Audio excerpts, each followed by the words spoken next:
হরে কৃষ্ণ মাতাজি, আসুন দেখুন কিভাবে বিকেলের জলখাবার বানিয়েছি রাধা মাধবের জন্য।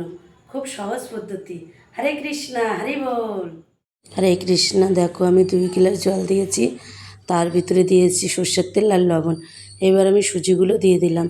অল্প গরম হতেই কিন্তু সুজিগুলো দেবে, তারপরে যেন দলা না পাকিয়ে যায়, সুন্দর করে নাড়িয়ে চাড়িয়ে এইভাবে উঠিয়ে নেবে। একটু ঠান্ডা করে নেবে, নেওয়ার পর হাতে সর্ষের তেল লাগিয়ে ভালো করে মেখে নেবে, আর মাঝে মাঝে জল ছিটা দেবে, দিয়ে এমন সুন্দর করে মেখে নেবে।